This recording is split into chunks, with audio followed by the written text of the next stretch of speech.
வயதுக்கு அப்பால் அல்லாஹ்வோடு நெருங்கி தஹஜ்ஜுதில் அழுது அல்லாஹ்வின் புறத்தில் படிக்காமலே கிடைக்கின்ற அறிவும் ஞானமும் கொண்ட ஹிக்மாவை நாடியவர்களுக்கு கொடுப்பான்.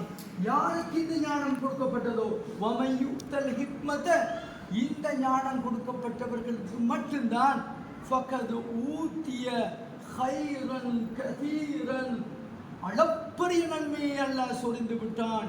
மாடு அல்ல, வயல் அல்ல, கூட கோபுரங்கள் அல்ல, மாட மாளிகைகள் அல்ல, பிள்ளைகள் பிறந்து விட்டால் சொத்து சேர்க்கின்ற பெற்றோர்களே, நீங்கள் ஒரு 3 பொம்பளை பிள்ளை பிறந்தால் உண்ணாமல் உறங்காமல் குருவி குஞ்சுகள் போன்று சேர்த்து மருமகன் நன்றாக வாழ்வதற்கு வீடு கட்டுகின்ற தாய்மார்களே, பிள்ளை பிறந்தால் போதும் சீதனம் கொடுக்க வேண்டும் என்று உங்கள் வாழ்க்கையை சீரழித்துக் கொண்டிருக்கின்ற, அதுவெல்லாம் சொத்து அல்ல. மருமகனுக்கு பிராண்ட் நியூ கார், மருமகனுக்கு கொடுப்பதற்காக ஒரு தாய் வெளிநாடு சென்று உழைத்து வீடு கட்டாவிட்டால் வரமாட்டாள் என்ற இந்த இளைஞர்களுக்கு கொடுக்கின்ற சீதனம் சொத்து அல்ல, அறிவு ஹிக்மா ஒரு சொத்து. அதுக்கு நீங்கள் உதவி செய்தால் ஃபகத் ஊத்திய ஹைரன் கதீரா, அளப்பரிய நன்மைகளை செய்து விட்டீர்கள். நான் எனது பிள்ளையை மார்க்கத்தோடு வளர்த்தேன், பண்பாடோடு வளர்த்தேன். எனவே மாப்பிள்ளையே, நீ வீடு கட்டிக்கொண்டு கார் வாங்கி கொண்டு சொந்த வீட்டில் நீ வாழ் என்று சொல்லுகின்ற மிகவும் தைரியமுள்ள பெற்றோர்களாக நீங்கள் இருக்க வேண்டும்.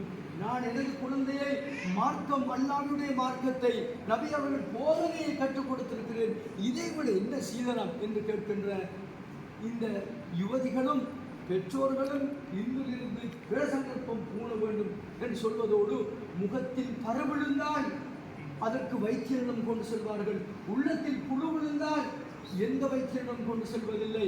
வாலிப வயதிலே, சின்னஞ்சிறு வயதிலே மீசை முளைப்பதற்கு முன்னால் எல்லோருடைய உள்ளங்களிலும் காதல் முளைத்துவிடும்.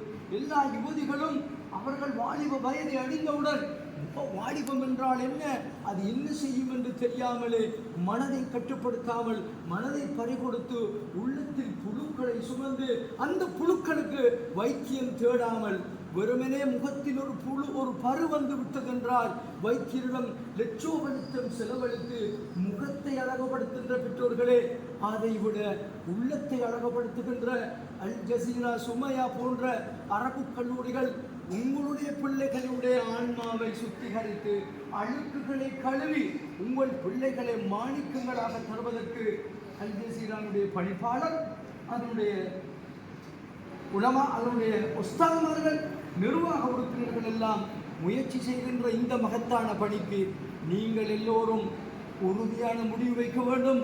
ஃபைதா அஸம்த ஃபதவக்கல் அலல்லாஹ் என்று அல்லாஹ் சொல்கிறான்.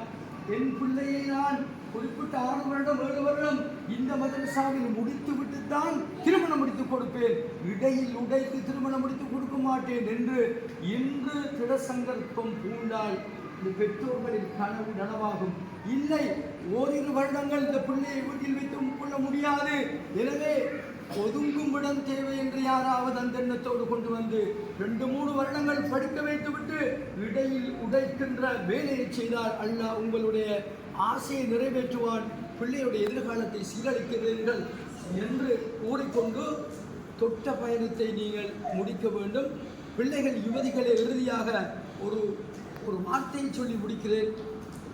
நம்பிக்கை எனும் நார் நம் கையில் இருந்தால் உதிர்ந்து போன பூக்களும் ஒவ்வொன்றாய் வந்து ஒட்டிக்கொள்ளும். அது தானாக, அந்த பூக்கள் எல்லாம் தானாக மாலையாக அணிந்து உங்கள் கழுத்தில் அணிந்து கொள்ளும். நீங்களே மாலையை போடுங்கள்.